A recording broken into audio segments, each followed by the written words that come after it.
আমি দুইটা জিনিস রাখছি, কোরআন ধরলে আহলে বাইত ধরতে হবে, আহলে বাইত ধরলে কোরআন ধরতে হবে। কোরআন ধরবা আহলে বাইত ছাড়বা হবে না, আহলে বাইত ধরবা কোরআন ছাড়বা হবে না। তারাক্তু ফীকুম সাকালাইন, দুইটা জিনিস রেখে যাচ্ছি। কোরআনকে কালি হাতে নয়, কোরআনকে আমার ফাতেমা, আমার হাসান, আমার হুসাইন, আমার বাকের, আমার জাফর সাদেক, আমার আব্দুল কাদের জিলানি, আমার গাউসে বাইস ভান্ডারী, আমার আমিরুল আউলিয়া, আমার শাইন শাইসির কোট, আমার শাহ আমানতের হাতে রেখে দিয়ে যাচ্ছে। আওলাদ রাসূলের হাতে এটা কোরআন দিছে বিদায় 1500 বছর হচ্ছে, কোরআনের একটা নুকতা কি হয় নাই, চেঞ্জ হয় নাই। চেঞ্জ হয় নাই কেন? পাসওয়ার্ড দিছে আহলে বাইত। তা আপনি আহলে বাইত বাদ দিয়ে হেদায়েত পাবেন কেমন? পাবেন? পাবেন না তো। কেন? কোরআনের সাথে আহলে বাইত জড়ে আছে, সেজন্য প্রত্যেক আসমানি কিতাব চেঞ্জ হয়ে গেছে, কিন্তু আল কোরআন কি হয় নাই। তাহলে কোরআন বুঝতে নবী লাগবে, এটা আমি বলি নাই, কোরআন নিজে বলতেছে। যেমন টিস্যুটা হালাল মনে করে দিছেন না হারাম মনে করে দিছেন? হালাল মনে করে দিছেন। হারাম মনে করে কেউ মাহফিলে টিস্যু দিবে না। আমাকে দাওয়াত দিলেন মহব্বত করে, আমি যদি বলি আজকে থেকে টিস্যু ইউজ করা হারাম ঘোষণা করলাম, কেউ কি মানবেন? কেন মানবেন না? আনলেন, খাওয়াইলেন, মেহমানদারি করলেন, মাহফিলে বসাইলেন, মাহফিল করার জন্য তাজিম দিলেন, সিয়াদ দিয়ে বসিলেন। আমি বললাম টিস্যু ইউজ করা হারাম, আপনি বলেন মানবো না। আমি বলবো মহব্বত করেননি, সে করি বিদায় তো দাওয়াত দিছি, করি বিদায় তো তোমারে নিয়ে খাওয়াইছি, করি বিদায় তো তোমার মাহফিলে রাত 12টার কাছাকাছি বসে আছি, কিন্তু তুমি হারাম বললে মানবো না। কেন? কারণ তোমার ওই ক্যাপাসিটি নাই, কোয়ালিটি নাই, ক্ষমতা নাই। তুমি হারাম বললে হারাম হবে, তুমি হালাল বললে হালাল হবে। এখন বললাম আমার কথা মানবেন না, না আপনি হালালও করতে পারবেন না, হারামও করতে পারবেন না। আমি যদি আমার বাবা যদি বলেন, সে উনি বললেও মানবো না, তো কে বললে মানবেন? সে কোরআন যদি হালাল বলে তাহলে হালাল বলবো, কোরআন যদি হারাম বলে তাহলে হারাম বলবো। এখন আপনি টিস্যু হারাম মানবেন না, কেন? কোরআন হারাম বলে নাই। আপনি চা হারাম বলবেন না, কারণ কোরআন হারাম বলে নাই। আপনি পানি হারাম বলবেন না, কারণ কোরআন হারাম বলে নাই। আপনি মাইক হারাম বলবেন না, কারণ কোরআন হারাম বলে নাই। আপনি প্যান্ডেল হারাম বলবেন না, কারণ কোরআন হারাম বলে নাই। এখন বলেন কাঁচামরিচ হালাল না হারাম? নিশ্চয়ই হালাল। পেঁয়াজ রসুন এগুলো হালাল না হারাম? নিশ্চয়ই হালাল। আলু মাংস গুস্ত যা আমারে দিছেন এগুলো হালাল মনে করে দিছেন না হারাম মনে করে দিছেন? হালাল মনে করে দিছেন। শুধু একটা প্রশ্ন রইল, কাঁচামরিচ যে হালাল বললেন, কোরআন শরীফের কোন পাতায় কোন পৃষ্ঠায় লেখা আছে একটু আমারে দেখাইতে পারবেন? আপনি বললেন কাঁচামরিচ হালাল, আমি বলি না, আপনি বলছেন কাঁচামরিচ যে হালাল কোরআন শরীফের কোথায় আছে? পারবেন? এখন বলবেন পারবো না। কেন পারবেন না?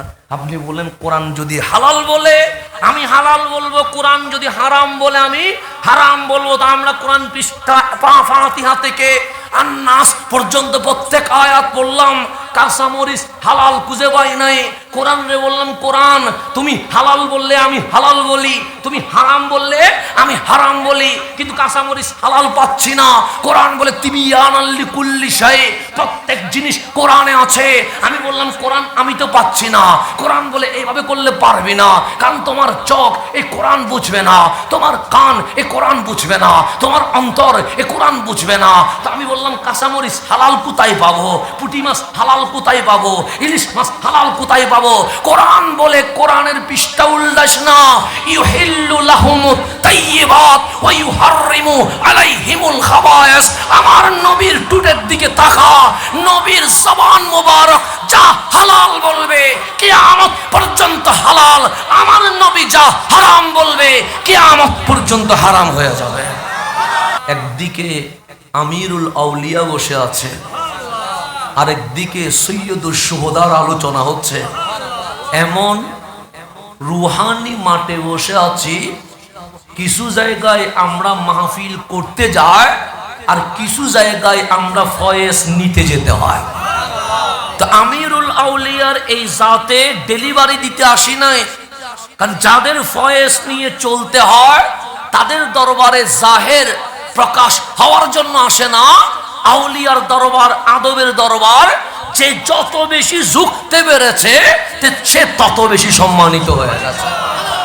সেজন্য অনেক জায়গায় মন খুলে বলা যায়, কিন্তু আদবের জায়গায় খেয়াল করতে হয় আদব কতটুকু আছে। আমিরুল আউলিয়ার পুরা জিন্দেগি দেখবেন ওনাকে আমিরুল আউলিয়া আদবেই বানিয়ে দিয়েছেন। কথা ঠিক না? আদবেই কি বানাই দিয়েছেন? আউলি বানাই দিয়েছেন, আমিরুল আউলিয়া বানাই দিয়েছেন। পুটিয়ার জমিনে আমিরুল আউলিয়াই পুটিয়ার পরিচয় হয়ে গেছে। কিছু জায়গা জায়গা দিয়ে পরিচয় হয়, কিছু জায়গা অলি দিয়ে পরিচিত হয়। তো এই পটিয়া ধন্য হয়েছে আমিরুল আউলিয়ার নাম দিয়ে। কথা ঠিক না? সেই আদবের জায়গায় বসেছি। আল আমরু ফৌকাল আদব। আমিরুল আউলিয়ার আওলাদগণ হুকুম করেছেন বিদায়, হুকুম মানা এটাও আদবের অংশ বলে এখানে বসেছি। আমার বিষয় নির্ধারিত, কারণ 10 দিন ব্যাপী মাহফিল, বিষয় দেওয়া আবশ্যক। আমার বিষয় আহলে বাইত রসুল সাল্লাল্লাহু আলাইহি ওয়াসাল্লামের শিক্ষা, মুমিনের পাথিয়। এই আহলে বাইত উম্মতের নাজাতের গ্যারান্টি। ওনাদের চাল চলন শিক্ষা সবগুলো আমাদের জন্য এক নাজাতের ওসিলা হয়ে গেছে। এটা আমার বিষয়। আল্লাহ যেন এই বিষয় কোরআন সুন্নাহর আলোকে প্রমাণ করার জন্য তৌফিক নসিব করেন। এখন আসেন গভীর মনোযোগ। বর্তমান অন্য জায়গায় দেখার দরকার নাই, আমার বাংলাদেশের দিকে তাকাইলে চলবে। যেমন প্রধান অতিথি উনি ওনার বক্তব্যে বলেছে মাদক বেড়ে গেছে, জুয়া বেড়ে গেছে, ধর্ষণ বেড়ে গেছে, জেনা ব্যভিচার বেড়ে গেছে। এগুলো কমানোর জন্য সরকার কি করছে? চেষ্টা করছে। এটা প্রধান অতিথির বক্তব্য দ্বারা প্রমাণিত হয়েছে। সমাজ কুলুষিত হচ্ছে, অপসংস্কৃতির বেড়া জালে আমরা চারিত্রিকভাবে মানুষ থেকে অমানুষে পরিণত হয়ে গেছে। কথা ঠিক না? আজকে চারিদিকে দেখেন ছোট শিশু কন্যা তিনিও ধর্ষণের কি হচ্ছে? শিকার হচ্ছে। ছোট ছোট বাচ্চা তারা বলৎকারের কি হচ্ছে? শিকার হচ্ছে। মসজিদের মধ্যে ভাই ভাইকে খুন করে আল্লাহর ঘর মসজিদ রক্তে কি হয়ে যাচ্ছে? লাল হয়ে যাচ্ছে, রঞ্জিত হয়ে যাচ্ছে। এই সময়ে এসে আমরা তো মানুষ, আমরা হঠাৎ অমানুষ হয়ে গেলাম কেন? আপনি যখন কোরআন খুলবেন তখন দেখবেন প্রথম সূরার নাম আল ফাতিহা। ফাতিহা মানে ভূমিকা, ফাতিহা মানে ইন্ট্রোডাকশন, ফাতিহা মানে শুরু কথা। এরপরে গিয়ে আল্লাহ বললেন সূরাতুল বাকারা। বাকারা মানে গাবি, যেটা আমরা গরুকে বলি। তো আল্লাহ কোরআন গাবির জন্য দেয় নাই, আল্লাহ কোরআন দিছে মানুষের জন্য। আল্লাহ বলে হুদান লিন্নাস, এটা মানুষকে হেদায়ত দেয়, কিন্তু নাম দিলেন বাকারা। তো গাবি তো কোরআন পড়বে না, গরু তো কোরআন পড়বে না, ছাগল তো কোরআন পড়বে না, বাঘ সিংহ পশু পাখি তো কোরআন পড়বে না। কোরআন পড়বে কে? মানুষে। কিন্তু আল্লাহ দিলেন বাকারা, গাবি। আমরা বললাম মালিক গাবি কি কোরআন পড়বে? আল্লাহ বলে পড়বে না। মালিক কে পড়বে? আল নাস, আমার বান্দা পড়বে, মানুষে পড়বে। তাহলে মালিক বাকারা দিলা কেন? সেখানে যদি বলতা সূরাতুল বাশার তাহলে বলতাম মানুষ বুঝাইছো। সূরাতুল ইনসান মানুষ বুঝাইছো, সূরাতুল নাস মানুষ বুঝাইছো। আল্লাহ বলে না, আমি চাইলে সূরাতুল বাশার বলতে পারি, সূরাতুল ইনসান বলতে পারি। আরে বান্দা, বাকারা বলতে গোয়ালঘরের গাভীরে বুঝাই নাই। সব মানুষ মানুষ নয়, কিছু মানুষ ভেতরে পশুর চেয়েও খারাপ হয়ে গেছে। সেটাই বোঝানোর জন্য আল্লাহ বলছে বাকারা। উপরে মানুষ হইলে সে মানুষ হয় না, ভিতরেও কি হওয়া দরকার? মানুষ হওয়া দরকার। সেজন্য আল্লাহ চেহারার রং দেখে না, আল্লাহ চামড়া দেখে না, আল্লাহ ড্রেসের সেটআপ দেখে না। বাল ইয়ানজুরুল্লাহ ইলা কুলুবিকুম। হাবিবুল্লাহ বলছে আল্লাহ সর্বপ্রথম তোমার কলবের দিকে তাকায়। কলব যদি ঠিক হয়, ও আমালিকুম, এরপর আমলের দিকে তাকায়। দাড়ি পরে দেখবে, নামাজ পরে দেখবে, রোজা পরে দেখবে, হজ পরে দেখবে। আগে কলব কলব দেখতে হয়। ওই কলবের ভেতরে যখন আন-নবিয়্যু আওলা বিল মুমিনিনা মিন আনফুসিহিম, নবী থাকে তখন মানুষ মানুষ হয়। যখন নবী বের হয়ে যায় মানুষ তখন আবু লাহাব আবু জেহেল পশুর চেয়ে আরো খারাপ হয়ে যায়। তাহলে আল্লাহ বললেন বাকারা। বাকারা দিয়ে মানুষকে বলতেছে উপরে মানুষ হইলে হবে না, ভিতরে সবগুলো কি হয়ে আছে? পশু হয়ে আছে। সেজন্য দেখবেন এই সোনার বাংলাদেশে পাহাড় কেটে সমান করে দেওয়া হচ্ছে। তার মানে কি? পরিবেশ দূষণ। বাঘে পাহাড় কাটে না, মানুষে কাটে। মানুষে কাটে। গাছ কেটে বাগান শূন্য করা হচ্ছে। এগুলা কি পশুয়ে করে না মানুষে করে? মানুষে করে। হানাহানি, মারামারি, খুনাখুনি, মব সন্ত্রাসী, জেনা, বেবিচার, মাদক, এগুলা কি পশুয়ে করে না মানুষে করে? তাহলে পশু এর চেয়ে ভালো আছে যারা মানুষকে মানুষ মনে করে না, যারা জুলুম করে, অত্যাচার করে, হিংসে করে, বিদ্বেষ করে, জেনা করে, ইফটিজিং করে, মদ খায়, সমাজকে কুলুষিত করে, তারা কখনো মানুষ হইতে। এখন এই বাকারা দিয়ে আল্লাহ বুঝাচ্ছে মানুষের মাঝেও অনেক অমানুষ আছে। আছে না? নাই? আছে। তা আমার নবী আসলেন কেন? আসলেন অমানুষকে মানুষ বানানোর জন্য। এটা হচ্ছে রসুলের মেথড, রসুলের থিওরি, রসুলের স্বপ্ন, রসুলের পরিকল্পনা। গভীর মনোযোগ। রসুল আসলেন কি নিয়া? আমি জন্ম নিছি খালি হাতে। প্রধান অতিথি পৃথিবীতে এসেছে খালি হাতে। সভাপতি জন্ম নিয়েছে খালি হাতে। আমরা সবাই জন্ম নিয়েছি খালি হাতে। কিন্তু আল্লাহ বলছে কাদ জাআকুম মিনাল্লাহি নূর ওয়া কিতাবুম মুবিন। একমাত্র রহমতুল লিল আলামিন খালি হাতে আসে নাই। যে লৌহে মাহফুজের কোরআন কেউ আনতে পারে নাই, হাবিবুল্লাহ সেই কোরআন পৃথিবীর জমিনে নিয়ে চলে এসেছে। আমার নবীজি কি খালি হাতে আসছে? কি নিয়ে আসছে? এখন আমরা কোরআন পড়ি জান্নাতে যাওয়ার জন্য, আমরা কোরআন পড়ি সওয়াব হওয়ার জন্য, আমরা কোরআন পড়ি নাজাত পাওয়ার জন্য, আমরা কোরআন পড়ি মাওলারে রাজি করার জন্য। এতে কি কোনো সন্দেহ আছে? নাই। সেজন্য আপনারা যখন উপস্থাপনা করেন তখন বারবার বলেন বক্তা যেন কোরআনের আলোকে কথা বলে। কেন? এখানে আমি আমার বাবার কথা বললে আপনি মানবেন না, না আমার ঘরের কিচ্ছা বললে আপনি মানবেন না, আমার নানুর বাড়ির কথা বললে আপনি মানবেন না। আপনি বলেন হাসান সাহেব এগুলা শুনতে আপনারা আনি নাই, আপনারা আনছি কোরআন সুন্নাহর কথা শুনতে। তাহলে সেই জন্য লিখছেন কোরআনের আলোকে, হাদিসের আলোকে। তাহলে কোরআন পড়ি কারা রাজি করতে? আল্লাহরে। কোরআন পড়ি হেদায়ত পাইতে। এখন এই কোরআন যখন পৃষ্ঠা উল্টাইলাম, কোরআন আমারে বলে তুমি ভয় পাইও না, জালিকাল কিতাবু লা রাইবা ফি। আমি তোমাকে গ্যারান্টি দিচ্ছি, ওয়ারেন্টি দিচ্ছি, প্রত্যেক কিতাব, সেটা এলএলবি হোক, সেটা ইঞ্জিনিয়ার হোক, সেটা ডাক্তার হোক, সেটা বিজ্ঞানের হোক, সেটা সাহিত্যের হোক, সকল বইয়ে পুস্তকে ভুল থাকতেই পারে, কিন্তু আমি আল্লাহ গ্যারান্টি ওয়ারেন্টি আমার কিতাবে কোনো ভুল থাকতে পারে না। ঘোষণাকার আল্লাহ। এখন আসেন বাংলাদেশের শিক্ষা ব্যবস্থা আছে না? নেই? আছে। 20 বছর আগের সিলেবাস খুলবেন, 20 বছর পরে সিলেবাস খুলবেন, দেখবেন সিলেবাস কি নেই, মিল নাই। কেন? বলবে যুগের চাহিদা অনুযায়ী চেঞ্জ করতে হয়েছে।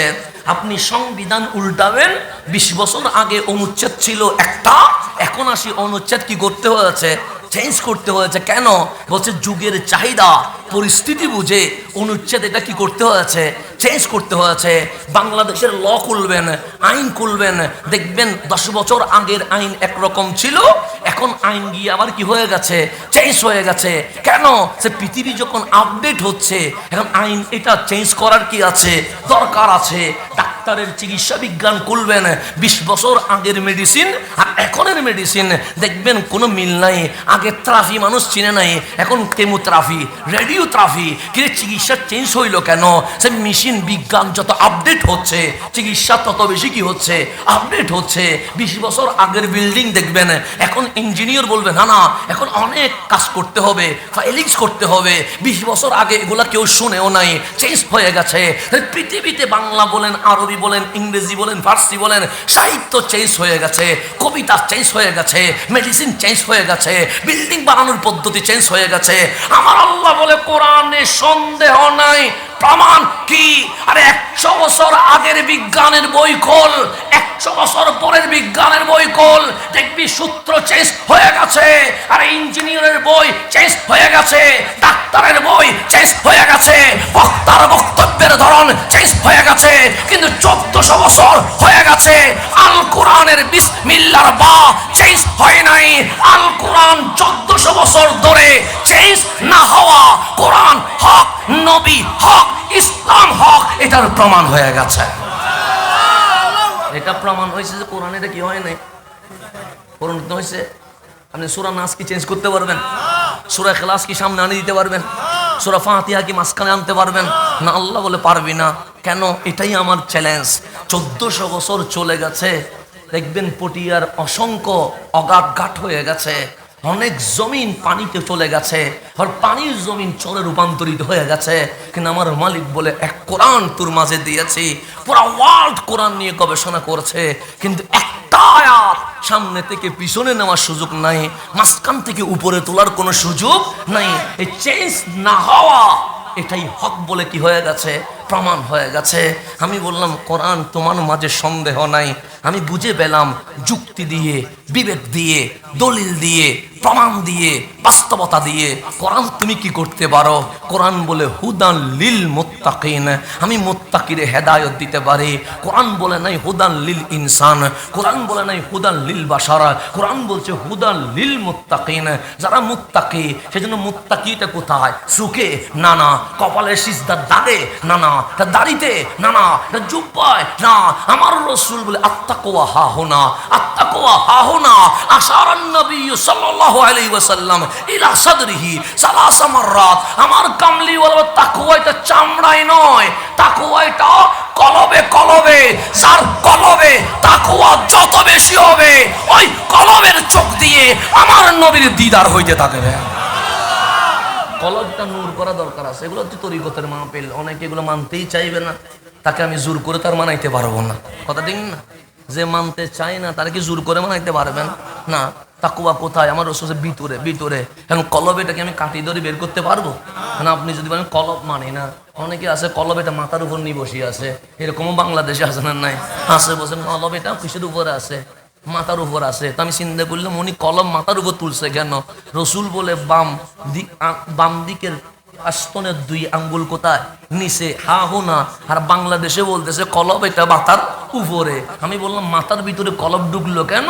পরে ওই বক্তার মাহফিল শুনে দেখতেছি উনি নায়িকা ছাড়া আর কারো নাম মুখস্থ জানে না। উনি শুধু নায়িকা দেখে, আর কিছু দেখে না। ওনার মাহফিলে শুধু নায়িকার নায়িকা। এত নায়িকার নাম বলতে পারে, পাবলিক বলবে যত সিনেমা আমরা দেখি নাই, হুজুর তো নায়িকার নাম তার চেয়ে আরো বেশি জানে। কথা ঠিক না? এখন মাহফিলে আমাদের নায়িকার নাম মুখস্থ করতে হয়। হুজুর সিনাই তার বডির ধরন কিরকম, কে দেখতে কত সুন্দর, এগুলো হুজুরে মাহফিল করে আপনারা শুনেন। বাস্তবতা, বাস্তবতা আমরা শুনতে হয় মাহফিল থেকে নায়িকা কোনটার বডি কিরকম, এটা শুনতে হয় কোথায় এসে। মাহফিল বানাইছি হেদায়েতের জন্য, এখানে নায়ক নায়িকা, খেলোয়াড়, সিনেমা এগুলোর উপরে আমাদের তকদির হয় 1.5 ঘন্টা। কোরআন সুন্নাহর কিছুই পাওয়া যায় না। সেই জন্য মাহফিল যেমন বেড়েছে, ঠিক মাদক, জুয়া, ধর্ষণ, ব্যভিচার তার চেয়ে আরো বেশি বেড়ে গেছে। মাহফিল বাড়লে তো এগুলো কমার কথা ছিল, কিন্তু দিন দিন কি করতেছে, বাড়তেছে। সবাই টেনশন, রাজনীতি করে উনিও টেনশনে আছে যে আমার সমাজে মাদক, আমি আর নির্বাচিত হয়ে লাভ কি? উনি টেনশন, হুজুরে টেনশন করতেছে, এত মাহফিল করতেছি, নামাজি একটাও বাড়ে না। নামাজি বাড়ে না, মাহফিলও বাড়ে, সমান তালে মাদকও বাড়ে কেমনে? মাহফিল বাড়লে এগুলা কমবে, এটাই তো নিয়ম ছিল। কিন্তু দেখবেন আল্লাহর ওলিদের দিকে তাকান, দেখবেন আমিরুল আউলিয়া কোথাও 2 ঘন্টা মাহফিল করে নাই।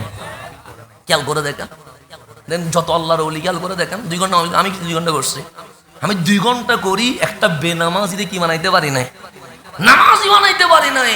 আর আমিরুল আউলিয়া সাতাইতে বসে শুধু সুখ দিয়ে তাকাইছে, সুরকে আবদাল বানাইয়া বসে আছে, সুখ দিয়ে তাকাইছে।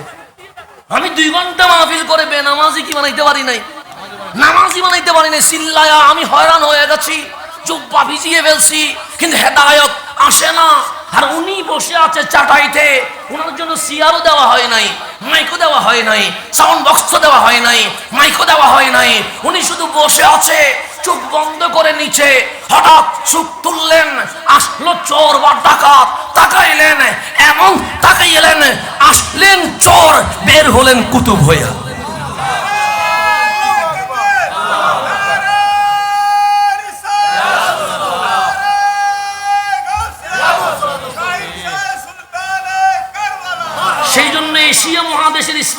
খেয়াল করবেন, যারা আজ জিহাদের কথা বলে আপনাদের মাইন্ডকে চেঞ্জ করতে চায়, যারা আজ ইসলামী দলের ব্যানার নিয়ে এসে বলে খেলাফত কায়েম করব, তাদের দিকেও তাকাবেন, আমার খাজা মাইনুদ্দিনের দিকেও তাকাবেন, আমার শাহজালাল ইয়ামানির দিকেও তাকাবেন। দেখবেন ওনারা মুখে কথা বলছে কম, কিন্তু ফয়েজ দিয়ে এমন কাজ করে দিয়েছে। মাইনুদ্দিন যখন নেমেছে তখন একা, যেদিন জানাজা হচ্ছে সেদিন 99 লক্ষ মুসলমান দাঁড় করিয়ে দিয়েছে। এটার নাম ইসলাম প্রচার। এটার নাম কি? যেটা আমি চিল্লাইয়া পারতেছি না, কারণ আমার ভিতরে তো ওইটা নাই, আমার রুহানিয়ত তো নাই যেটা দিয়ে আমি মানুষের কলবে চিকিৎসা করব। আমার ভিতরে ওই ফয়জাত নাই যেটা দিয়ে আমি আপনাকে চেঞ্জ করতে পারবো। সেজন্য হুদাল্লিল মুত্তাকিন বলেছে, হুদাল্লিল ইনসান বলে নাই, হুদাল্লিল বাশার বলে নাই। তা আমি বড় খুশি হয়ে গেছি। তাকওয়া তাকে কোথায়? আমার নবী বলে হা হোনা, এখানে তাকে, এখানে তাকে। এখানে কি আছে? কলব আছে। তাকওয়া কলবের ভিতরে তাকে। এখন কোরআন উল্টাইলাম, কোরআন বলে একটা সমস্যা আছে। আমি বললাম কি সমস্যা? সে ইউদিল্লু বিহি কাসীরা। এই কোরআন পড়ে কলিলা নয়, কম নয়, কাসীরা, বিশাল এক জনগোষ্ঠী পথভ্রষ্ট হইয়া জাহান্নামে চলে যাবে। কোরআনের কাছে আসলাম হেদায়েত পাওয়ার জন্য। কোরআন আমারে বলছে ইউদিল্লু, অনেকেই দালাল হয়ে যাবে, পথভ্রষ্ট হয়ে যাবে, জাহান্নামে হয়ে যাবে। আমি কোরআন বন্ধ করে দিচ্ছি। কোরআন বলে বন্ধ করলা কেন? আমি বললাম আসলাম হেদায়েতের জন্য। তুমি বলছো ইউদিল্লু বিহি কাসীরা, অনেকেই পথভ্রষ্ট হয়ে জাহান্নামী হবে, সুতরাং আমি জাহান্নামী হইতে চাই না। কোরআন বলে বন্ধ করিও না। এরপরের লাইনটা বড়। কোরআন বলছে ওয়াইয়াহদি বিহি কাসীরা, অনেকেই এই কোরআন পড়ে হেদায়েত পেয়ে জান্নাতে চলে যাব। আমি বললাম কোরআন, আমি জাহান্নাম চাই না, আমি জান্নাত চাই। কি করতে হবে? কোরআন বলে মা আতাকুমুর রাসূল ফাখুযুহু, তুমি নবীর দরবারে চলে যাও, আমার নবী যা বলে তা করতে থাকো, আমার নবী যা নিষেধ করে তার থেকে দূরে সরে যাও। তোমাকে আমি কোরআন হেদায়েত দিয়া জান্নাতুল ফেরদৌস পর্যন্ত পৌঁছায়া দিয়ে দিব। তাহলে কোরআন বুঝতে নবী লাগবে কি লাগবে না? লাগবে। আমার কথাটা শুনুন, আমার বিষয় হচ্ছে আহলে বাইতের শিক্ষা মুমিনের পাথেয়। একটু বুঝবেন, আজকে বাংলাদেশে একদিকে আহলে বাইতের কথা বলতে গেলেও বিভিন্ন কারণে আমরা মন খুলে বলতে পারছি না। কেন? কারণ আহলে বাইত এটা শিয়াদের নয়, আহলে বাইত এটা সুন্নিদের। এটা মনে রাখবেন, আহলে বাইত এটা কাদের? মাওলা আলীকে শিয়াদেরকে দিয়ে দিবেন? আরে মাওলা আলী না থাকলে তো ওলি হওয়ার সুযোগ নাই। আপনি দিচ্ছেন কারে? ইমাম আলী মাকাম সৈয়দুশ শুহাদা ইমাম হুসাইনকে আপনি কি শিয়াদের কাছে দিয়ে দিবেন? না না। আরে ওনারা না থাকলে আমাদের বেলায়েত নাই, রুহানিয়ত নাই। সেই কারণে মাওলা আলীর দিকে তাকানো ইবাদত, মাওলা আলীর জিকির করাও ইবাদত। আরে যদি বেলায়েত চান মাওলা আলীর কদমে যেতে হবে। এই কদম ছাড়ার কোনো সুযোগ নেই। আপনি কেমনে কদম এটা ছাড়বেন? এখন আসেন, আমি যেটা বুঝাইতে চাচ্ছি গভীর মনোযোগ। তাওরাত এটাও আল্লাহর কিতাব, সন্দেহ আছে? কিন্তু তাওরাত কিতাব চেঞ্জ হয়ে গেছে। ইনজিল এটাও আল্লাহর কিতাব, সন্দেহ আছে? নাই, কিন্তু ইনজিল কিতাব এটাও কি হয়ে গেছে? চেঞ্জ হয়ে গেছে। জবুর এটাও আল্লাহর কিতাব, এটাও কি হয়ে গেছে? 100 সাহিফা, এগুলো আপনি খুঁজে পাবেন না, সবগুলো চেঞ্জ হয়ে গেছে। আল্লাহর পাঠানো আগের যত কিতাব আছে সবগুলোতে পরিবর্তন হয়ে গেছে। আল্লাহর কথা সরিয়ে পাদ্রীরা পাদ্রীর কথা লিখে দিয়েছে, গবেষকরা গবেষকের কথা লিখে দিয়েছে। সেই জন্য আসমানি কিতাব জমিনে একটাও হেফাজত নাই। কিন্তু আল কোরআন 1400 বছর চলে গেছে, কিন্তু একটা নুক্তা কখনো চেঞ্জ হয় নাই। কেন হয় নাই? এই প্রশ্নের উত্তর আলেম দেয় নাই। আমি হঠাৎ করে ভাবতে লাগলাম তাওরাত চেঞ্জ হয়ে গেছে, এটাও তো রাসূলের উপর এসেছে। ইনজিল চেঞ্জ হয়ে গেছে, এটাও তো রাসূলের উপর এসেছে। জবুর চেঞ্জ হয়ে গেছে, এটাও তো রাসূলের উপর এসেছে। সহিফা চেঞ্জ হয়ে গেছে, এটাও তো রাসূলের উপর এসেছে। কিন্তু আমার কোরআন চেঞ্জ হয় নাই কেন? একটা কারণে, আমার রাসূল বলছে তারাক্তু ফীকুম ফীকুম সাকালাইন, আমি দুইটা জিনিস রেখে যাচ্ছি, একটা নয়। কোরআনকে খালি হাতে ছেড়ে দেয় নাই। কামলিওয়ালা বলে কোরআন রেখে দিলাম, তবে কোরআন জমিনে নয়, পাহাড়ে নয়, পাথরে নয়, গাছে নয়, মুফাসসির নয়, মুহাদ্দিস নয়, বক্তা নয়, ওয়া ইতরাতি, আমার আহলে বাইতের হাতে রেখে দিয়েছি। আহলে বাইতের হাতে কোরআন গেছে বলে আজকে পর্যন্ত কোরআনের একটা শব্দও চেঞ্জ হয় নাই। আমার নবী কোরআন বলে একলা ছেড়ে দেয় নাই। জবুর রসুল চলে গেছে, একলা হয়ে গেছে। ইনজিল ঈসা আলাইহিস সালাম চলে গেছে, একলা হয়ে গেছে। তাওরাত দাউদ আলাইহিস সালাম চলে গেছে, একলা হয়ে গেছে। সাহিফা রসুলগণ চলে গেছে, একলা হয়ে গেছে। কিন্তু আমার রসুল বললেন আমি কোরআনকে একলা রেখে দিব না। কেন? কারণ যুগে যুগে এই মানুষগুলো অমানুষের আচরণ ধরে কিতাব চেঞ্জ করে ফেলেছে, কিন্তু আমি যখন যাব তারাক্তু ফীকুম সাকালাইন, আমি দুইটা জিনিস রাখছি। কোরআন ধরলে আহলে বাইত ধরতে হবে, আহলে বাইত ধরলে কোরআন ধরতে হবে। কোরআন ধরবা আহলে বাইত ছাড়বা হবে না, আহলে বাইত ধরবা কোরআন ছাড়বা হবে না। তারাক্তু ফীকুম সাকালাইন, দুইটা জিনিস রেখে যাচ্ছি। কোরআনকে কালি হাতে নয়, কোরআনকে আমার ফাতেমা, আমার হাসান, আমার হুসাইন, আমার বাকের, আমার জাফর সাদেক, আমার আব্দুল কাদের জিলানি, আমার গাউসে বাইস ভান্ডারী, আমার আমিরুল আউলিয়া, আমার শাইন শাইসির কোট, আমার শাহ আমানতের হাতে রেখে দিয়ে যাচ্ছে। আওলাদ রাসূলের হাতে এটা কোরআন দিছে বিদায় 1500 বছর হচ্ছে। কোরআনের একটা নুকতা কি হয় নাই, চেঞ্জ হয় নাই। চেঞ্জ হয় নাই কেন? পাসওয়ার্ড দিছে আহলে বাইত। আপনি আহলে বাইত বাদ দিয়ে হেদায়েত পাবেন কেমন? পাবেন না তো। কেন? কোরআনের সাথে আহলে বাইত জড়ে আছে। সেজন্য প্রত্যেক আসমানি কিতাব চেঞ্জ হয়ে গেছে, কিন্তু আল কোরআন কি হয় নাই। তাহলে কোরআন বুঝতে নবী লাগবে, এটা আমি বলি নাই, কোরআন নিজে বলতেছে। যেমন টিস্যুটা হালাল মনে করে দিছেন না হারাম মনে করে দিছেন? হালাল মনে করে দিছেন। হারাম মনে করে কেউ মাহফিলে টিস্যু দিবে না। আমাকে দাওয়াত দিলেন মোহাব্বত করে, আমি যদি বলি আজকে থেকে টিস্যু ইউজ করা হারাম ঘোষণা করলাম, কেউ কি মানবেন? কেন মানবেন না?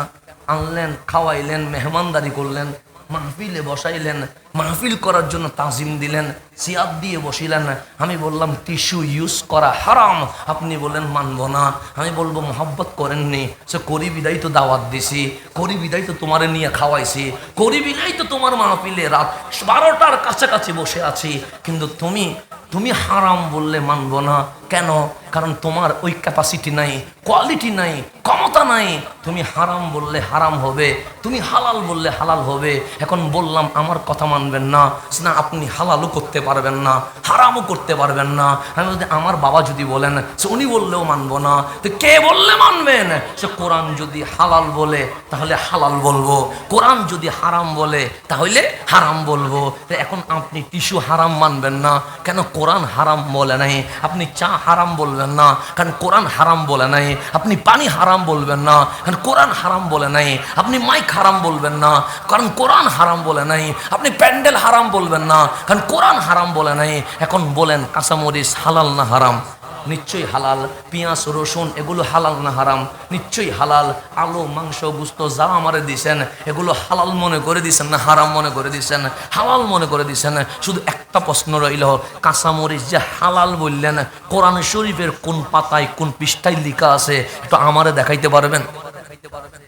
আপনি বললেন কাঁচামরিচ হালাল, আমি বলি না, আপনি বলছেন কাঁচামরিচ যে হালাল কোরআন শরীফের কোথায় আছে? পারবেন? এখন বলবেন পারবো না। কেন পারবেন না? আপনি বলেন কোরআন যদি হালাল বলে আমি হালাল বলবো, কোরআন যদি হারাম বলে আমি হারাম বলবো। তা আমরা কোরআন পৃষ্ঠা ফাতিহা থেকে আন-নাস পর্যন্ত প্রত্যেক আয়াত পড়লাম, কাঁচামরিচ হালাল খুঁজে পাই নাই। কোরআন রে বললাম কোরআন তুমি হালাল বললে আমি হালাল বলি, তুমি হারাম বললে আমি হারাম বলি, কিন্তু কাঁচামরিচ হালাল পাচ্ছি না। কোরআন বলে তিবিয়ানাল লিকুল্লি শাই, প্রত্যেক জিনিস কোরআনে আছে। আমি বললাম কোরআন আমি তো পাচ্ছি না। কোরআন বলে এইভাবে করলে পারবি না, কারণ তোমার চোখ এই কোরআন বুঝবে না, তোমার কান এই কোরআন বুঝবে না, তোমার অন্তর এই কোরআন বুঝবে না। তো আমি বললাম কাঁচামরিচ হালাল কোথায় পাবো? পুঁটি মাছ হালাল কোথায় পাবো? ইলিশ মাছ হালাল কোথায় পাবো? পাবো। কোরআন বলে কোরআনের পৃষ্ঠা উল্লাস না, ইউহিল্লু লাহুমুত তাইয়্যিবাত ওয়া ইউহাররিমু আলাইহিমুল খাবায়েস। আমার নবীর টুটের দিকে তাকা, নবীর জবান মোবারক যা হালাল বলবে কিয়ামত পর্যন্ত হালাল, আমার নবী যা হারাম বলবে কিয়ামত পর্যন্ত হারাম হয়ে যাবে।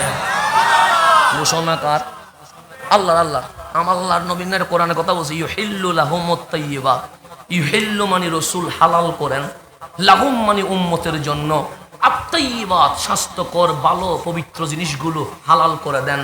ওয়া ইউহাররিমু আমার নবী হারাম করেন, আলাইহিম উম্মতের উপর, আল খাবায়েস যত অস্বাস্থ্যকর আছে, যত নাপাক আছে এগুলাকে হারাম করে দেন। তাহলে আমি হালাল করতে পারি না, আপনি হারাম করতে পারেন না।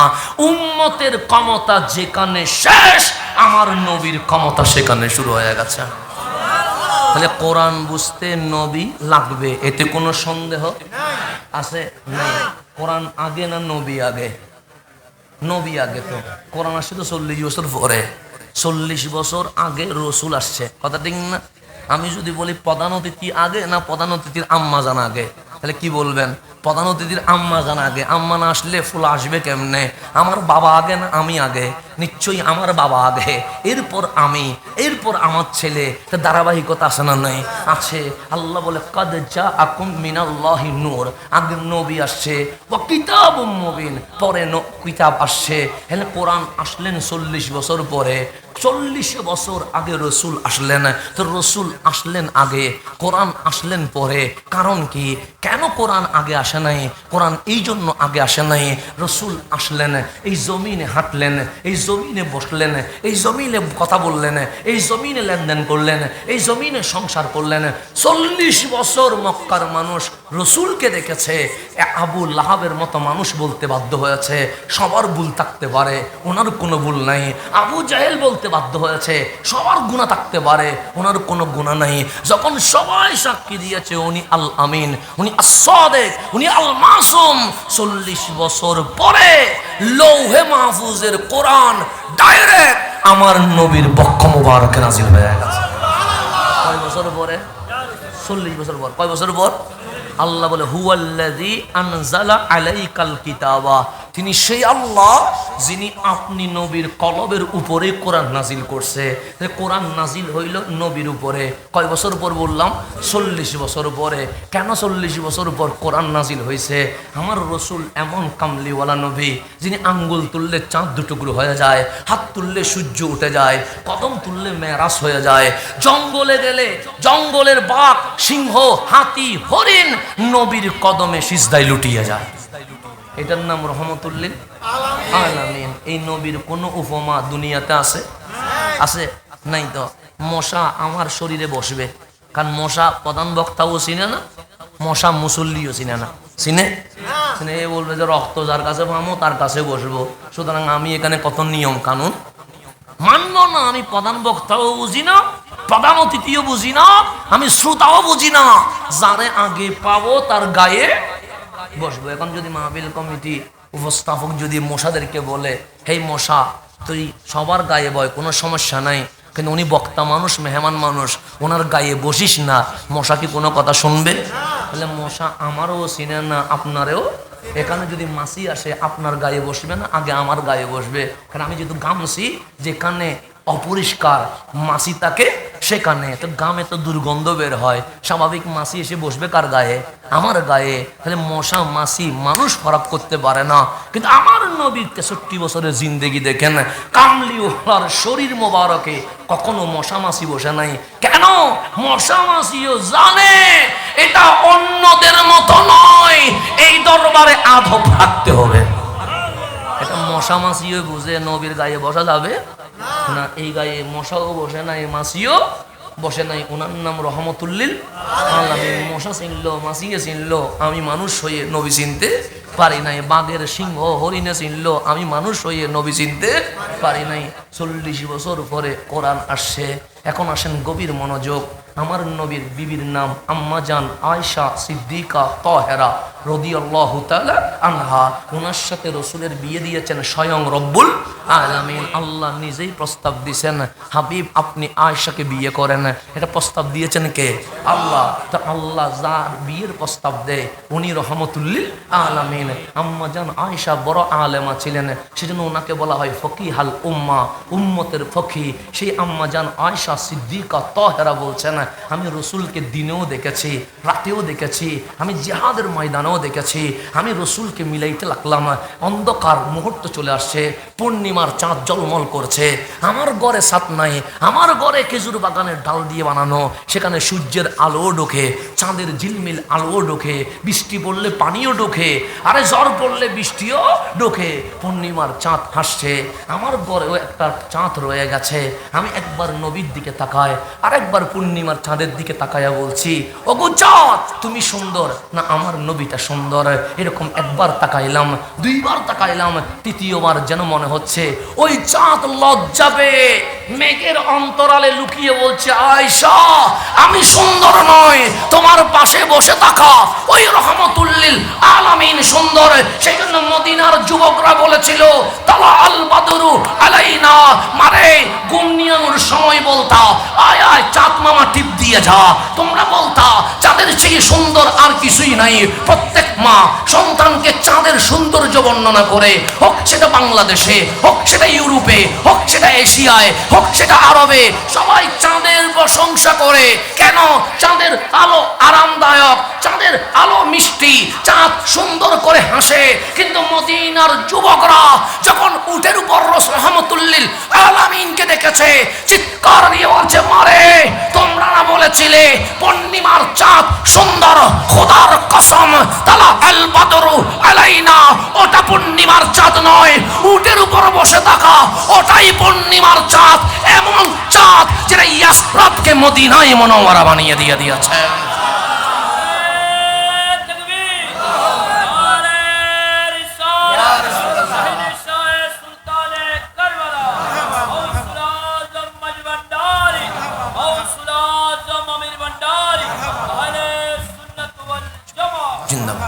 তাহলে ওই চাঁদ আসল নয়, এই চাঁদ আসল। আম্মা জান আয়েশা সিদ্দিকা বলে, রসুল মাগরিবের নামাজ পড়তে গিয়েছে, আমি মাগরিবের নামাজ শেষ করে রসুলের ইজার লুঙ্গি মোবারক ছিঁড়ে গেছে, সেলাই করতে বসলাম।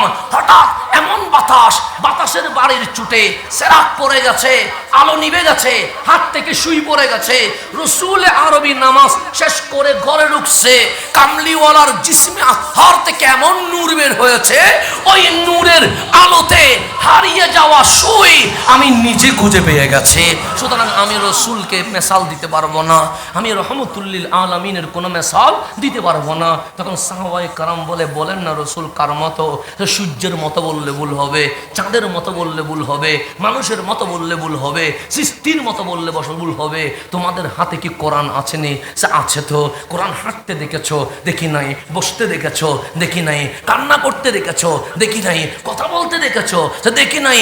আম্মা জান আয়েশা সিদ্দিকা তাহেরা বলছে, হুলকুহুল কোরআন, লিখিত কোরআনের প্র্যাকটিক্যাল জিন্দা কোরআন যদি দেখতে হয়, ওই কোরআনের নাম রহমতুল্লিল।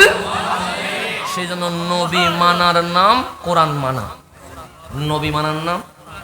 আমি আরেকটু বুঝাই, আহলে বাইতের শিক্ষা আমাদের পাতিও কেন, একটু গভীরভাবে খেয়াল করবেন, গভীরভাবে খেয়াল করবেন। নিজামউদ্দিন আউলিয়া নাম শুনছেন নি?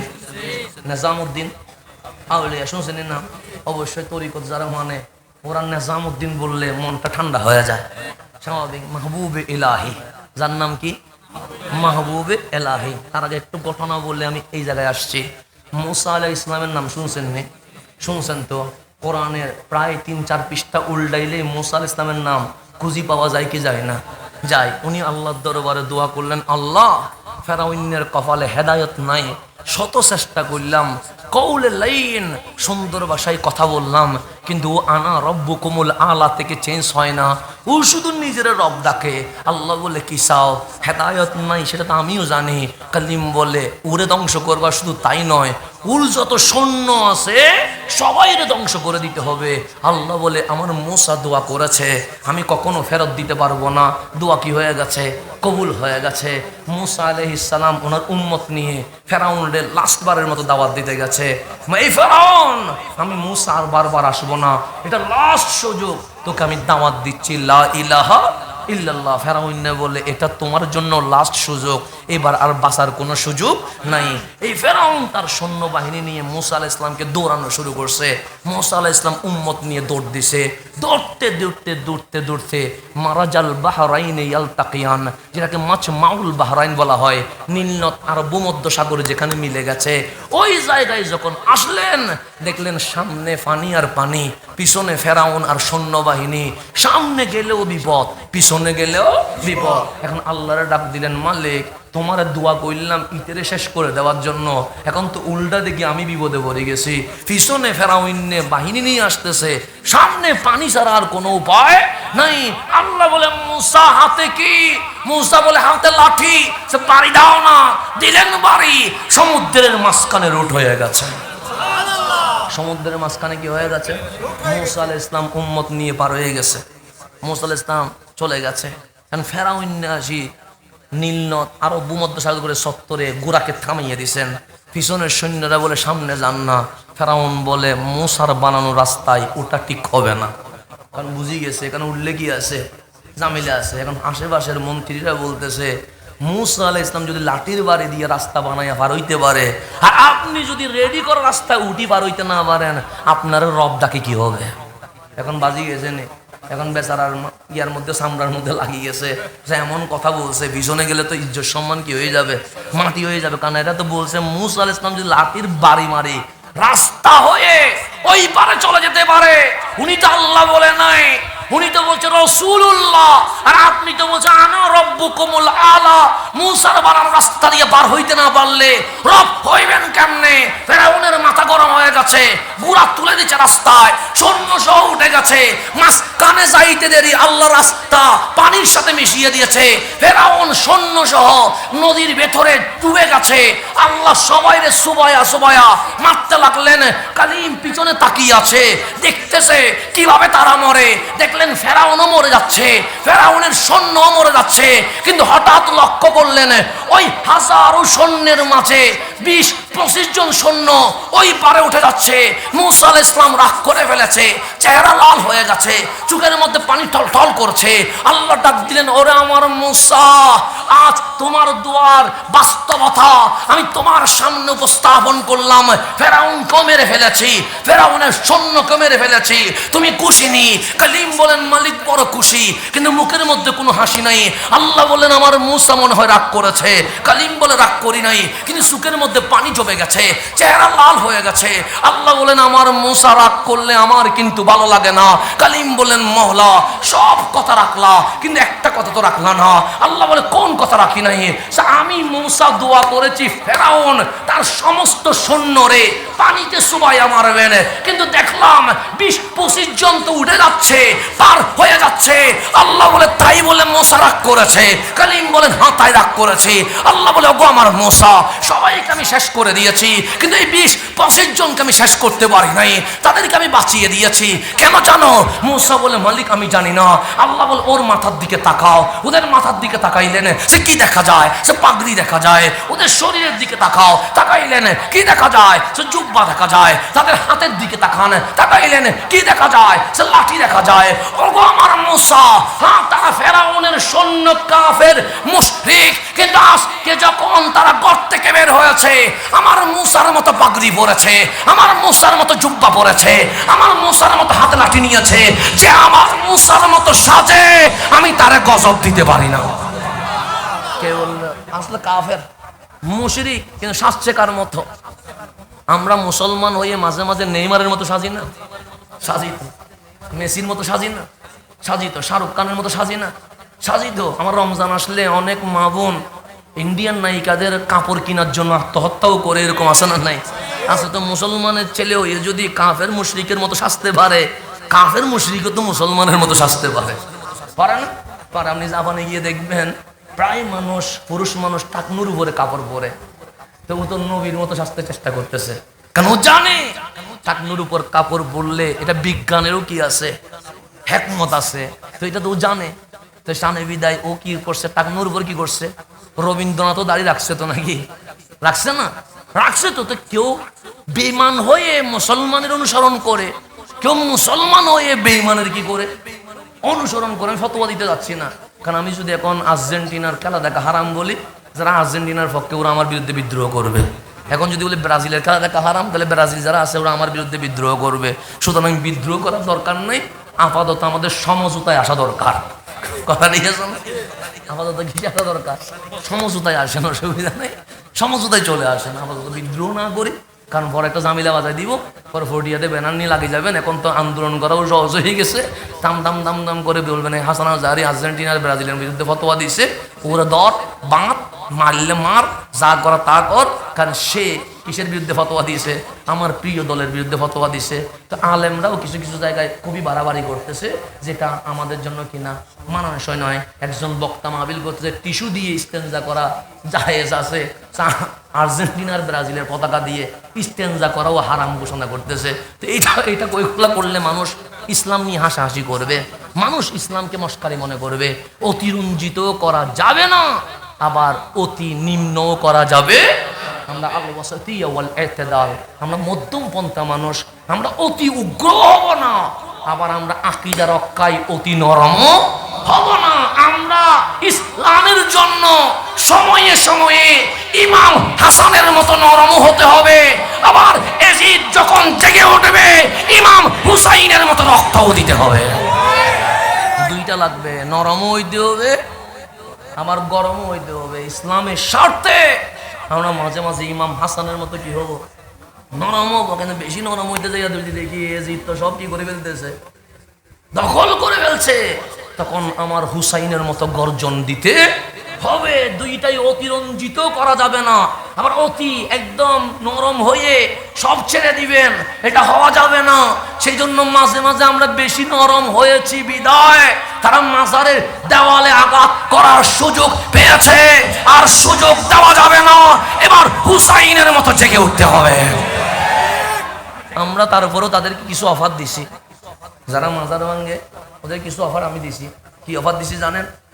ওরা মাজারের পাশে কোনা ভাঙ্গি চলে যায়, দেওয়াল একটা ভাঙ্গি দিই, তারপর কি হয়ে যায়, চলে যায়।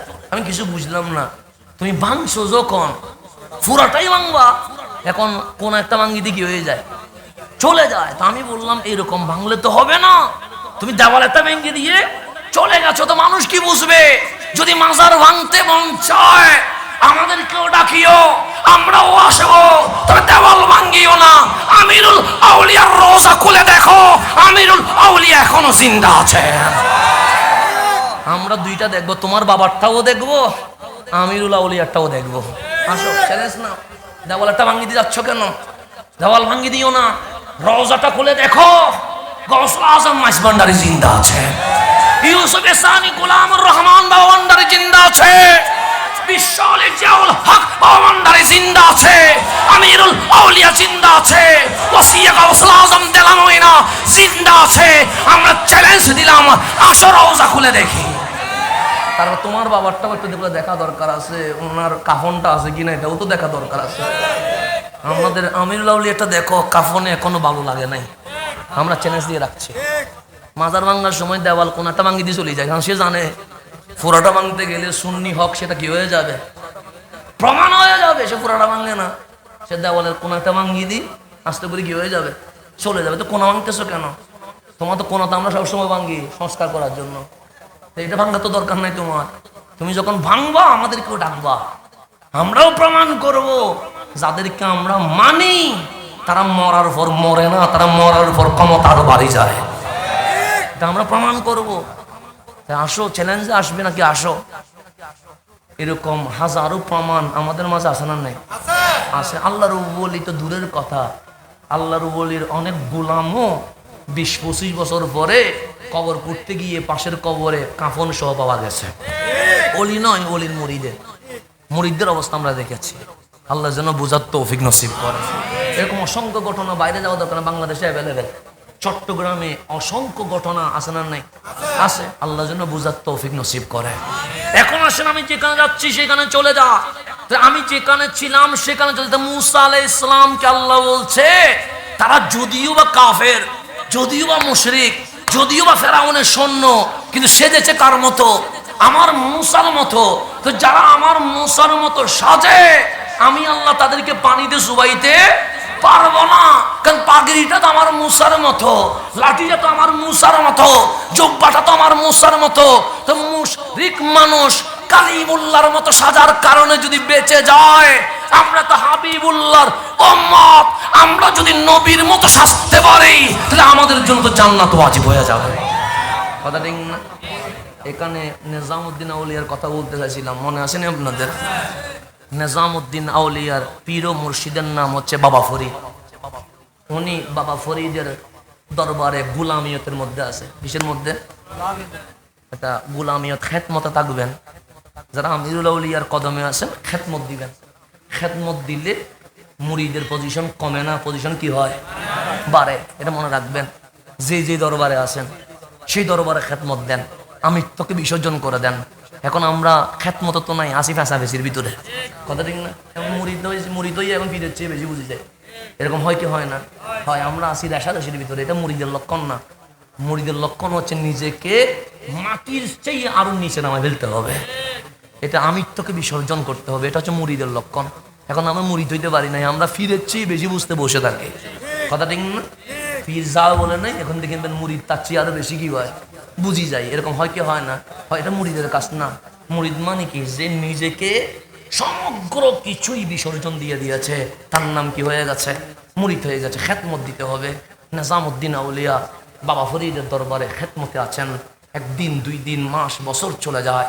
হঠাৎ বাবা ফরিদ রিয়াজতের মধ্যে, জসবার মধ্যে এসে গেছে।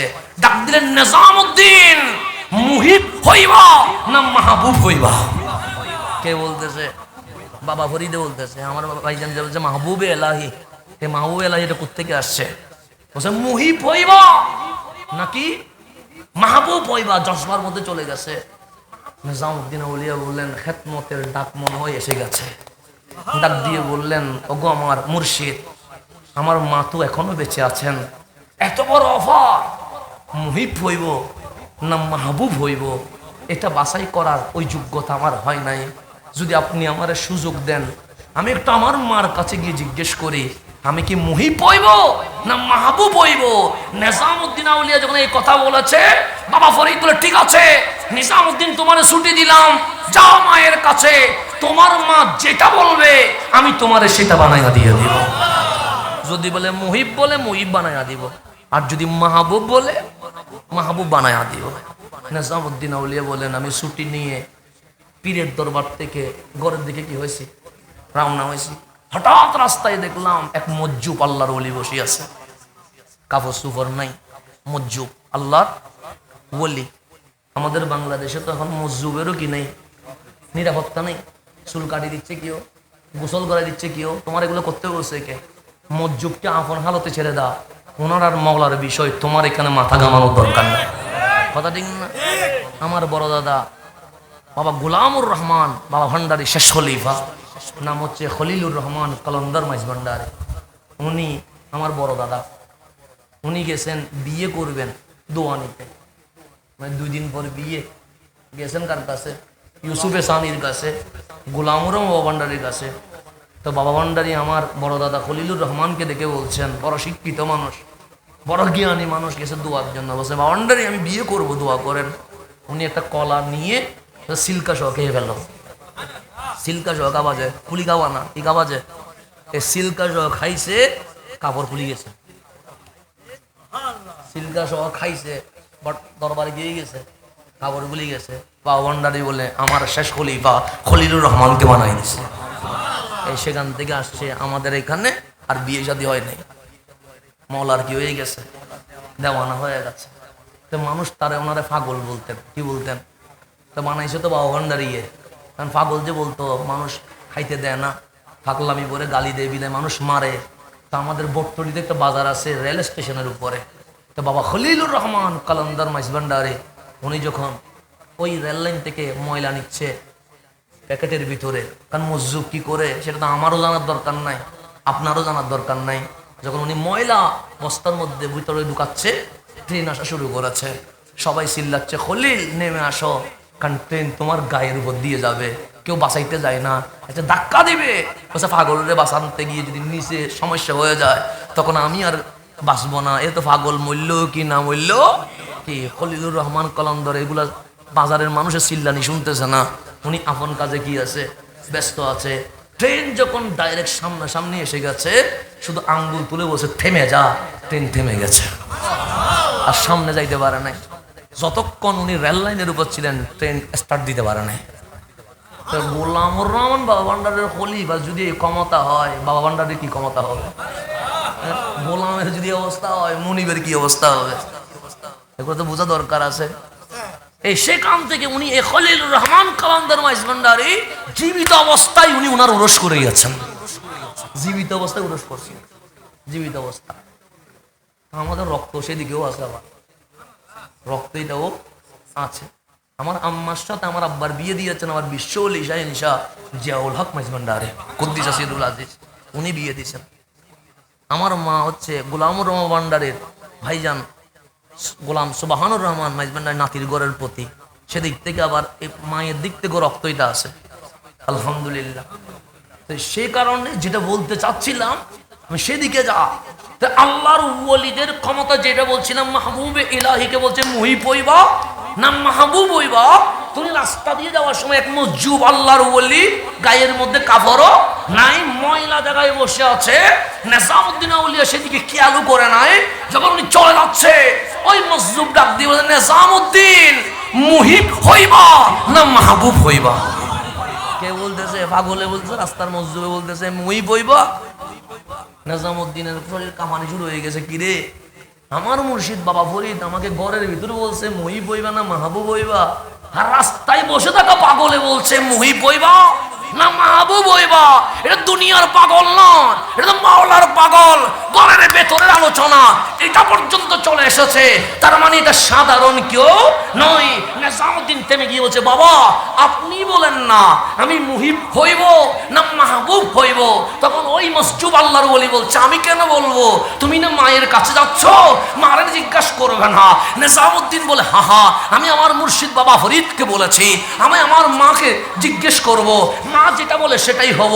তো ওই মসজুব বলে, তাহলে মায়ের কাছে যাও, মা যেটা বলে সেটা হইও, কিন্তু শোনে রেখো তোমার মা যদি সমাধান দিতে না পারে আগামীকাল আমার কাছে আসিও, আমি এখানে আছি।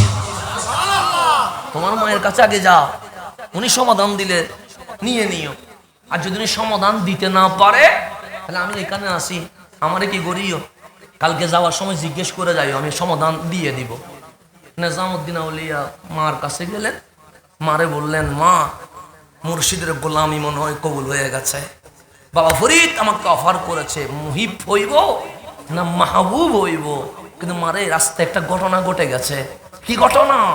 এক মজুব আল্লাহর ওলি অপরিষ্কার জায়গায় বসে আছে, আমি যখন রওনা হয়েছি উনি আমাকে বলেন, নেজামুদ্দিন মুহিব হইবা না মাহবুব হইবা। তখন মা বলে, তুমি জিজ্ঞেস করো নাই? জিজ্ঞেস করছিলাম আমি কোনটা হব। তো উনি বলছেন, আগে মারে জিজ্ঞেস করো, মা যেটা বলে সেটা হইও, আর মা যদি সমাধান দিতে না পারে আমার কাছে আসিও।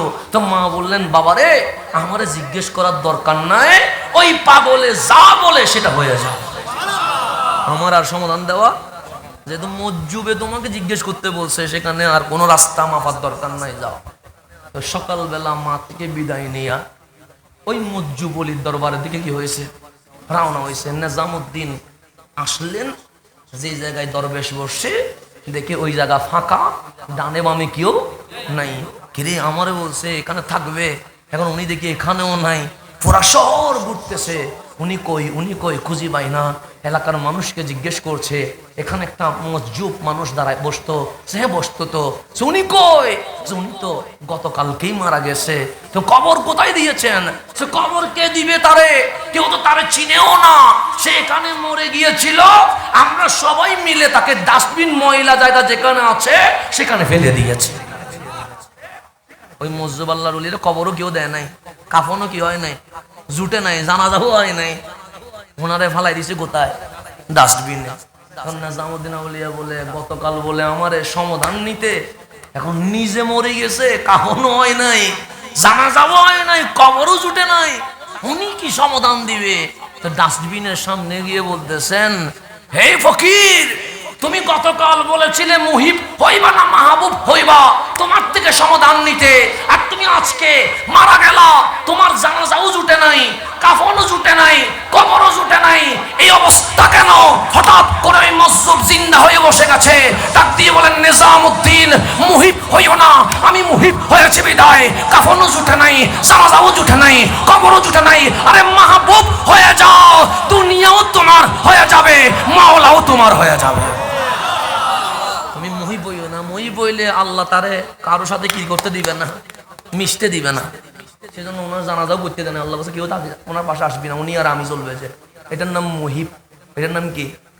মুহিব। মুহিব মানে শুধু আল্লাহ আর উনি, মাঝখানে কেউ আসতে, সেজন্য ওনারা মসজিদ বানাই ফেলে, আল্লাহ দুনিয়ার সংসার পৃথিবী থেকে আলাপ করে ফেলে, উনি পাগলের মতো ময়লা জায়গায় বসে থাকবে, কেউ ওনার পাশে যাইতে দিবে না। আল্লাহ বলে, তুই আর আমি ছাড়া মাঝখানে কেউ থাকতে পারবে না। এটার নাম কি হয়? মুহিব হয়। তো উনি বলছে, আমি মুহিব হইছি বিদায়, আমার জায়গা ডাস্টবিন হয়ে আছে। নিজামুদ্দিন মুহিব হইও না, কি হয়ে যাও? মাহবুব হয়ে যাও। তা আল্লাহ কোরআনে বলছে, ইন কুনতুম তুহিব্বুনাল্লাহ ফাত্তাবিউনি ইউহিব্বুকুমুল্লাহ, যদি আল্লাহরে ভালোবাসো আমি নবীর গোলামি করো, নবীর গোলামি করলে কি হয়? ইউহিব্বুকুমুল্লাহ, তুমিও মাহবুবে ইলাহি হয়ে যাবে। নবীর গোলামি করলে তুমিও মাহবুবে ইলাহি। গোলামি করতে হবে কার? ফাত্তাবিউনি। ইত্তেবা, এতাত নয়, এতাত মানে অনুসরণ, ইত্তেবা মানে গোলামি। গোলামি করতে হবে কার? নবীর। হয়ে যাবেন কি? ইউহিব্বুকুমুল্লাহ, হয়ে যাবেন মাহবুব। সেই জন্য আপনি যখন দিল্লিতে যাবেন, সেখানে আমার কুতুবউদ্দিনেরও কি আছে, রওজা আছে, সেখানে হযরতে মুহাদ্দিসে দেহলভীরও রওজা আছে, সেখানে অসংখ্য আল্লাহর ওলির রওজা আছে, কিন্তু দেখবেন নিজামুদ্দিন আউলিয়ার রওজায় বীর বেশি আছে, দেখবেন সেটা জমজমাট থাকে। কেন? মাহবুব ইলাহি, ওখানে জমজমাট। এই বাবা ফরিদ ওনাকে কি বানাই দিছে? মাহবুব বানাই দিছে। তা আমি যেটা বুঝাইতে চাইলাম, কোরআন মানতে গেলে কি লাগবে? নবী লাগবে, নবী লাগবে। এখন গভীর মনোযোগ, কথা শেষের দিকে চলে আসি। রসুল লাগবে। এখন আম্মা জান আয়েশা সিদ্দিকা তাহেরা বলছে, আমরা বিবিগণ নবীর নিচে, নবীর পাশে বসে আছি, রসুল চেয়ারে বসে আছে, কামলিওয়ালা নবী কথা বলছে, আমরা বিবিগণ শুনতে আছি। হঠাৎ করে দেখলাম ফাকামা রাসূলুল্লাহ সাল্লাল্লাহু আলাইহি ওয়াসাল্লাম, আমার নবী দাঁড়িয়ে গেছে। বিশ্ব দাঁড়ায় রসুলের জন্য, হঠাৎ রসুল দাঁড়িয়ে গেছে। আমি পিছনে তাকায়া দেখি ফাতেমাতুজ জাহরা আসতেছে, দেখে কামলিওয়ালা বসা থেকে দাঁড়িয়ে গেছে। কাকে দেখে দাঁড়িয়ে গেছে? আম্মা জান ফাতেমাতুজ জাহরাকে। আম্মা জান আয়েশা সিদ্দিকা তাহেরা বলে, শুধু দাঁড়াই নাই, রসুল হেঁটে গেছে ওনাকে আনার জন্য। ফারুক আজম বলে, আমি অবাক হয়ে গেছি। হাই ফারুক কেন অবাক হয়ে গেছেন? আমি বলো, আবু বকর সিদ্দিক বলো, ওসমান জুন্নুরাইন বলো, মাওলা আলী বলো, আনসার মুহাজির বলো, সমস্ত সাহাবী রসুলের কদমে গেলে বলতাম, ফিদাকা আবি ওয়া উম্মি ইয়া রাসূলুল্লাহ, আমাদের মা বাবা আপনি নবীর কদমে কোরবান। সাহাবী থেকে তাবিন শুনেছে, তাবিন বলছে আমাদের মা বাবা আপনি নবীর কদমে কোরবান। তবে তাবিন বলছে ফিদাকা আবি ওয়া উম্মি, আমাদের মা বাবা আপনি নবীর কদমে কোরবান। আজকে পর্যন্ত মুসলমান বলছে ফিদাকা আবি ওয়া উম্মি ইয়া রাসূলুল্লাহ, আমাদের মা বাবা আপনি নবীর কদমে কোরবান। সেই রসুল ফাতেমাতুজ জাহরার হাত ধরে বলছে, আই ফাতেমা, বিশ্ব মুসলমান বলছে তাদের মা বাবা আমি নবীর কদমে কোরবান, আর আমি নবী বলছি ফিদাকি আবি ওয়া উম্মি ইয়া ফাতেমা, আমার মা আমেনা, আমার বাবা আব্দুল্লাহ, তুমি ফাতেমার কদমে কোরবান হয়ে যাও। আমার রসুল বলছে ফাতেমা তোমার কদমে আমার মা কোরবান, ফাতেমা তোমার কদমে আমার বাবা কোরবান। আম্মা জান আয়েশা সিদ্দিকা তাহেরা বললেন, রসুলের মতো দাঁড়ানো আমি কাউকে খুঁজে পাই নাই, রসুলের মতো বসা আমি কাউকে দেখি নাই, রসুলের মতো হাসা, কথা, কান্না, খাওয়া, ঘুমানো আমি কাউকে দেখি নাই। কিন্তু ওয়াল্লাহি খুদার কসম, আমার নবীর মতো 100% বসা, আমার নবীর মতো দাঁড়ানো, আমার নবীর মতো হাঁটা, আমার নবীর মতো হাসা, আমার নবীর মতো কথা, আমার নবীর মতো চাল চলন 100 আমি আয়েশা ফাতেমাতুজ জাহরার ভিতরে খুঁজে পেয়েছি। পোড়াটা দেখতে কিসের মতো? রসুলের মতো, বসে রসুলের মতো, দাঁড়াই রসুলের মতো, হাসে রসুলের মতো, কাঁদে রসুলের মতো, খাই রসুলের মতো, কথা বলে রসুলের মতো, ঘুমাই রসুলের মতো। 100 কামলিওয়ালার মতো যিনি, ওনার নাম আম্মা জান ফাতেমাতুজ জাহরা। ওনার সাথে মাওলা আলীর বিয়ে কেমনে হইল? আল্লাহ বলে আমি নিজেই আলীর সাথে ফাতেমার বিয়ের ব্যবস্থা করেছি।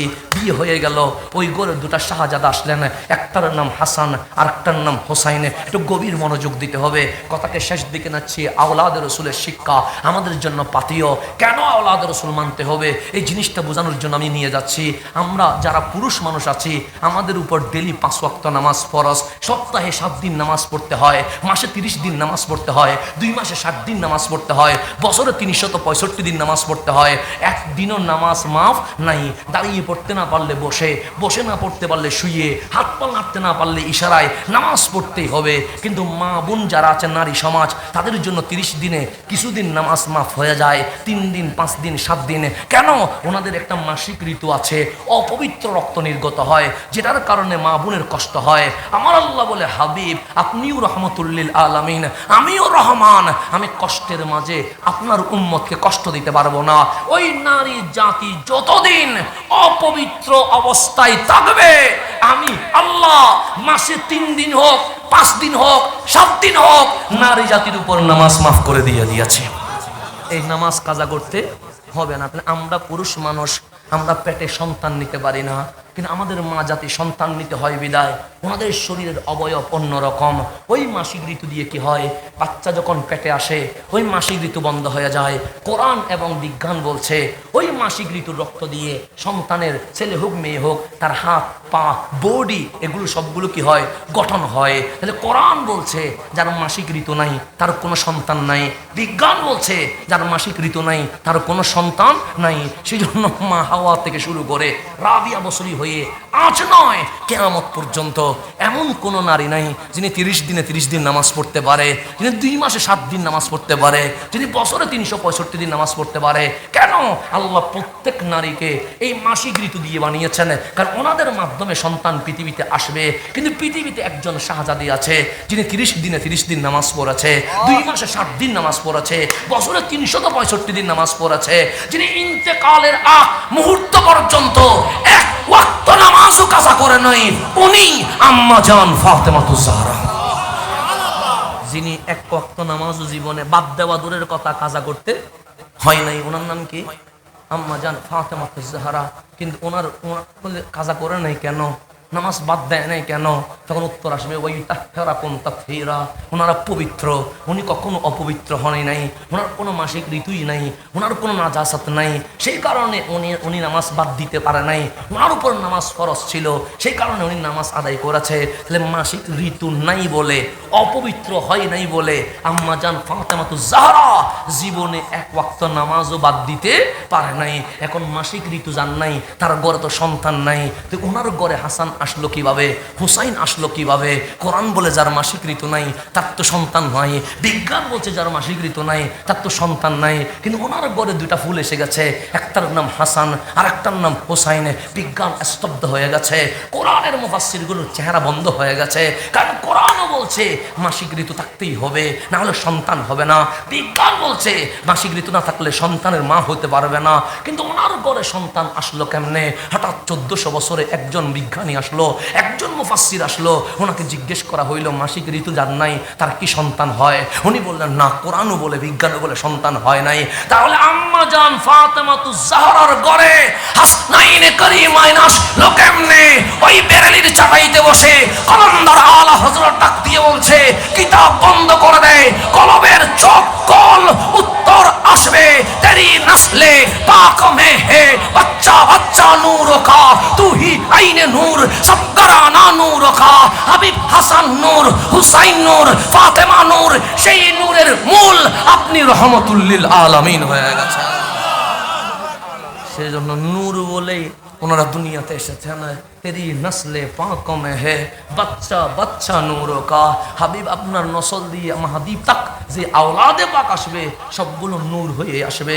এটা আমি বলি নাই, এটা ইমাম আলা হযরত বলেছেন। সেই জন্যই আল্লাহর হাবিব বলেন কাদ জাআকুম মিনাল্লাহি নূর, আল্লাহ বলেন নূর নবী আসছে, ওয়া কিতাবুম মুবিন, নূর কিতাব আসছে, কিতাবু নূর, নবীও নূর। এখন রাসূল বলছে আমি জাহিরি ভাবে দুনিয়া থেকে পর্দা করব, তো নূর কোরআন থাকবে। কোরআন কাকে দিয়ে বুঝবো? মুফাসসির দিয়ে? সে না। মুহাদ্দিস দিয়ে? না। সে নূরকে বুঝতে গেলে নূর লাগবে। ওয়া ইতরাতি আহলা বাইতি, আমার আহলে বাইতের মাধ্যমে কোরআন বুঝতে হবে। কেন? কোরআনের মুফাসসির কোন বক্তা নয়, আমি নবী আমার আওলাদে পাককে কোরআনের মুফাসসির হিসেবে ঘোষণা করে দিয়েছে। আপনি হোসাইন বাদ দিয়ে এজিদ থেকে কোরআন ধরতে বসে আছেন। আজকে বাংলাদেশে দেখলাম যতগুলো মুফাসসিরে কোরআন সবগুলো এজিদই বসে আছে। তাদের কাছে এজিদ রহমতুল্লাহ আলাইহি মনে হয়, তাদের কাছে এজিদ খলিফা মনে হয়, তাদের কাছে এজিদ 100 রাকাত নফল নামাজ পড়ে মনে হয়। তো নফল নামাজ দিয়ে কি হবে? যার ভিতরে ঈমানই নাই, সে নফল নামাজ পড়লেও কি না পড়লেও কি বেঈমানের নামাজ পড়লে লাভ আছে নি? হিন্দু একটা যদি কাবা শরীফ তওয়াফ করে কোনো লাভ আছে? বৌদ্ধ একটা যদি বলে 12 মাস রোজা রাখবো, কি হবে? কিছু হবে? হবে না। তো এজিদ নামাজ পড়লেও কি না পড়লেও কি, যে রোজা রাখলেও কি না রাখলেও কি, এজিদের দাড়ি তো রবীন্দ্রনাথের দাড়ির চেয়ে আরো নিকৃষ্ট হয়ে গেছে। কথা ঠিক না? এত নাফা। মসজিদ নববীকে যে গরু গাদার পেশাব পায়খানা দিয়ে অপবিত্র করেছে, যেখানে কাবাতে এমন ভাবে পাথর নিক্ষেপ করেছে হাজরে আসওয়াদ ভেঙে টুকরো টুকরো হয়ে গেছে, তাকে আমরা রহমতুল্লাহ আলাইহি বানাইতে বসে আছি, তাকে আমরা খলিফা বানাইতে বসে আছি। আমাদের মন কেঁপে ওঠে না? যার ছুরি নবীজির আওলাদে পাকের গর্দানের মধ্যে লেগে গেছে, তাকে তুমি বাঁচাইতে চেষ্টা করছো, আল্লাহ যেন বুঝার তৌফিক নসিব করে। তাহলে এখন আসেন, নামাজ পড়তে অজু লাগে, অজু করতে পানি লাগে, পানি নাই কি করতে হবে? তায়াম্মুম করতে হবে। ইসলাম বুঝতে কোরআন লাগে, কোরআন বুঝতে নবী লাগে, নবী দেখা যদি সুখ না থাকে তাহলে আহলে বাইতের কদমে যাইতে হবে। এর বাইরে যাওয়ার কোনো সুযোগ নাই। বাস কথা আমার শেষ। আমার রাসূল বলতেছেন হুসাইনুম মিন্নি ওয়া আনা মিন হুসাইন, হুসাইন আর নবীকে ফারাক করিও না। কেন? হুসাইনুম মিন্নি, হুসাইন আমার থেকে, ওয়া আনা মিন হুসাইন, আমি হুসাইন থেকে। তো আমার বাবা যদি বলে হাসান আমার থেকে, আপনি মানে নেবেন। আমি যদি বলি আমার বাবা আমার থেকে, আপনি বলেন ছেলে থেকে কখনো বাবা হইতে। আর আমার রাসূল বলছে হুসাইনুম মিন্নি, হুসাইন আমার থেকে। আমরা বললাম মেনে নিলাম ইয়া রাসূলুল্লাহ। কেন?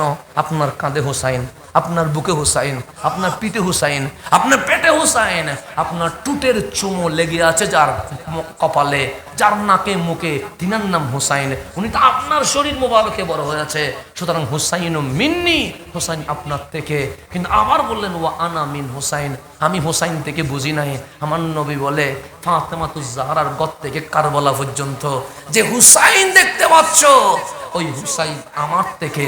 কারবালার জমিনে আমার হুসাইন এজিদের হাতে হাত না রেখে কামলিওয়ালার ওয়াফাদারির জন্য যখন গর্দান বিলিয়ে দিয়েছে, সেদিন থেকে কিয়ামত পর্যন্ত আমি নবী হুসাইন থেকে হয়ে গেছে।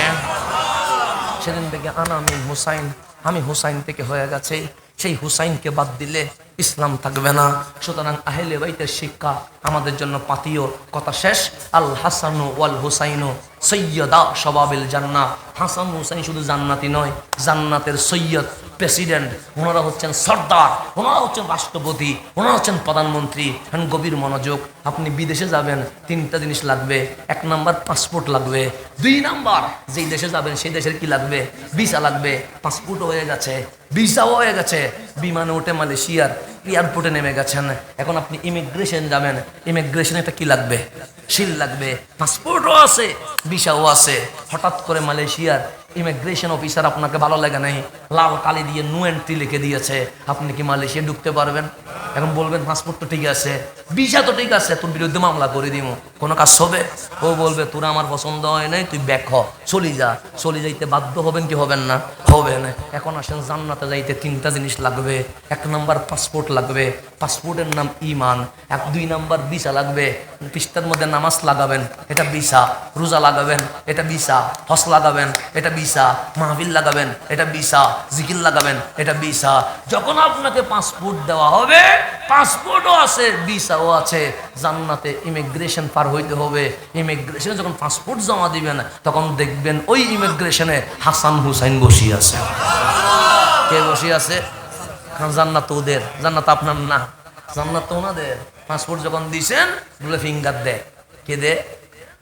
বাংলাদেশে ফিঙ্গার দেন নাই ইমিগ্রেশনে, কারণ আপনি ফিঙ্গার দিছেন, হাসান হুসাইনের কম্পিউটারে শো করছে এটা তো এজিদকে রহমতুল্লাহ বলছে। হ্যাঁ, এটা এজিদকে ভালো বলছে। এখন ইমিগ্রেশনে বারবার শো দিচ্ছে এটা হুসাইনি না, এটা কি এজিদি। আমার হাসান হুসাইন পাসপোর্ট নিয়ে বলবে এজিদিদের জন্য জান্নাত নাই, নো এন্ট্রি, জাহান্নামে চলে যা। কথা ঠিক আছে না? আর আপনার মতো আমার মতো পাগল যেগুলো আছে এগুলো ভিসার মধ্যে একটু সমস্যা আছে, হালকা এদিকে নামটা একটু বেশ কম হয়ে গেছে, দিছেন ইমিগ্রেশনে। আমার হাসনাইন বলেন, কিরে তোমার নামাজ এটা তো ঠিক মতো হয় নাই, রোজা তো ঠিক মতো হয় নাই, আমলগুলো তো তেমন একটা বেশ কম হয়ে গেছে। আচ্ছা যাক, ফিঙ্গারটা দে দেখি। ফিঙ্গার মারতে দেরি, কম্পিউটারে শো করতেছে এটা হাসানি এটা হুসাইনি। তখন আমার হাসান হুসাইন বলে আর দেখার দরকার নাই, এন্ট্রি, জান্নাতে চলে যা।